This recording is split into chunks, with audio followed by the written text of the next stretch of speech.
Como Edgar Allan Poe morreu? Edgar Allan Poe nasceu em 19 de janeiro de 1809 em Boston, Massachusetts. Ele foi um autor, poeta, editor e crítico literário americano, considerado parte do movimento romântico americano. Poe é famoso por seus contos de mistério macabro. Ele foi um dos primeiros praticantes americanos do conto, e geralmente é considerado o inventor do gênero de ficção policial. Ele era filho dos atores viajantes Eliza e David Poe. Quando Edgar era bebê, David abandonou a família, deixando Eliza responsável pelo sustento dos 3 filhos pequenos. Após Eliza contrair tuberculose, ela passou a morar em Richmond junto dos seus filhos. Ela morreu em 8 de dezembro de 1811 aos 24 anos, deixando 3 filhos. Edgar, de 2 anos, foi acolhido pelo casal de Richmond, John e Frances Allan. Edgar nunca foi oficialmente adotado, o que causou constantes tensões entre ele e seu pai adotivo. Ele não adotou o sobrenome deles, mas se tornou Edgar Allan Poe. Quando adolescente, Poe desfrutou da vida da elite da classe alta. Poe frequentou a Universidade da Virgínia por um semestre, mas saiu por falta de dinheiro. O escritor acabou mais uma vez brigando com seu pai adotivo e se alistou no exército em 1827 com um nome falso. Foi nessa época que sua carreira editorial começou, embora humildemente, com uma coleção anônima de poemas, que Poe utilizou o pseudônimo de Um Bostoniano. Com a morte de sua mãe adotiva Frances Allan em 1829, Poe e Allan chegaram a uma reaproximação temporária. Mais tarde, renunciando como cadete de oficial em West Point e declarando um firme desejo de ser poeta e escritor, acabou levando a mais um afastamento de seu pai adotivo. Depois de suas primeiras tentativas de escrever poesias de sucesso, Poe voltou sua atenção para a prosa. Ele passou os anos seguintes trabalhando para revistas e periódicos literários, tornando-se conhecido por seu próprio estilo de crítica literária.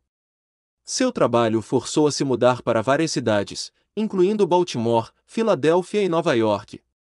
Em Baltimore, em 1835, ele se casou com Virginia Klein, sua prima de 13 anos.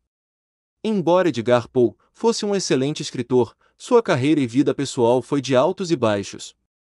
Seu vício no álcool e suas constantes perdas de empregos levaram muitas vezes ele e sua família a viverem na pobreza. As coisas começaram a melhorar um pouco quando ele conseguiu publicar sua peça mais famosa, The Raven. Uma vez publicada, nos primeiros meses de 1845, esse poema fez dele um sucesso instantâneo. Antes da publicação, Poe era bem conhecido nos círculos literários, mas por causa de The Raven, Edgar Allan Poe tornou-se um nome familiar. Embora Poe tenha ganho apenas cerca de $15 com a publicação de The Raven, seu sucesso internacional criou oportunidades financeiras, como receber clientes literários e dar palestras. Poe foi o primeiro escritor americano a viver completamente de seus ganhos com a escrita. Infelizmente, nessa época, sua esposa Virginia começou a apresentar sintomas de tuberculose. Ela ficou doente por vários anos e morreu em 1847, enquanto o casal morava em Nova York. Virginia tinha 24 anos quando morreu. Poe nunca se recuperou emocionalmente da morte de sua esposa. Era evidente que ele contava com ela para apoio mental e emocional. Esse abalo emocional causado pela morte de sua esposa nunca irá abandonar Poe. Seu vício no álcool se intensificou nos últimos anos. Enquanto ele via sua amada esposa definhando pela doença, ele se agarrou à bebida.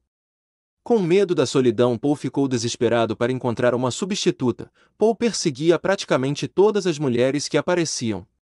Em 1848, ele pensou em propor casamento a Elmira Shelton, uma viúva por quem se apaixonou anos antes, quando era estudante universitário.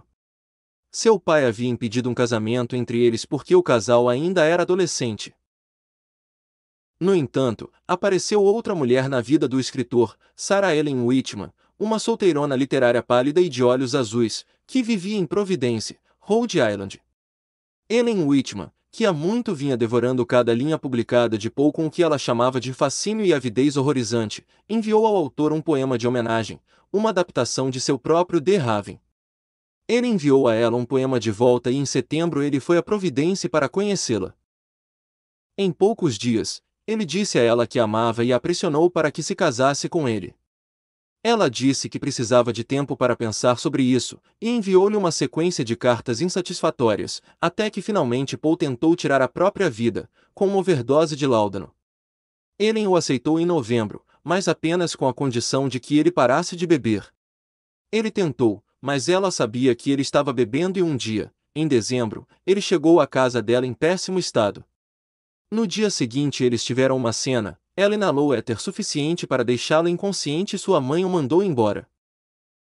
Desolado com o fim de seu namoro, Paul foi para Filadélfia, onde mergulhou em uma orgia de bebedeira e sofreu alucinações terríveis.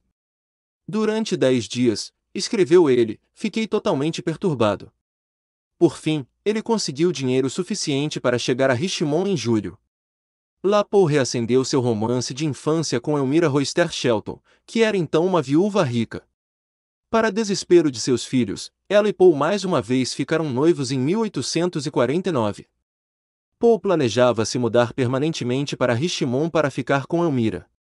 Ele planejou uma viagem a Nova York para trazer Maria, sua sogra, de volta a Richmond. Ele também estava planejando ver um cliente na Filadélfia no caminho para a costa.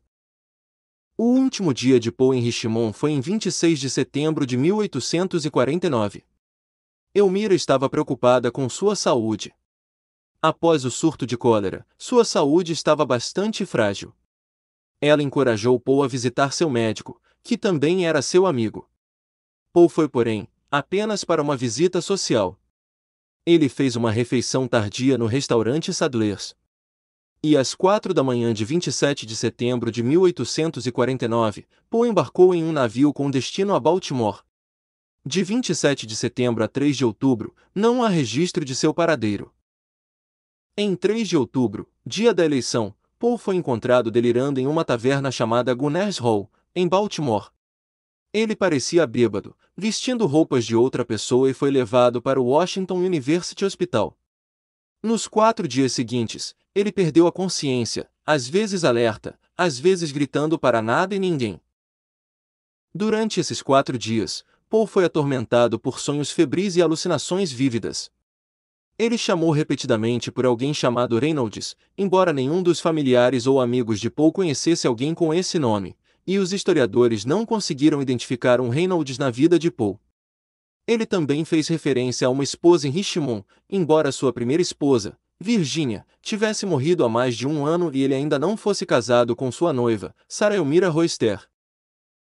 Eventualmente, em 7 de outubro de 1849, Edgar Allan Poe sucumbiu à sua aflição. Sua causa oficial de morte foi inicialmente listada como frenite ou inchaço do cérebro.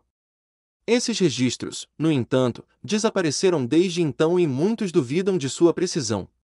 Uma das teorias mais populares era que Poe bebeu até morrer, uma alegação perpetuada nos meses após a morte de Poe por seus rivais.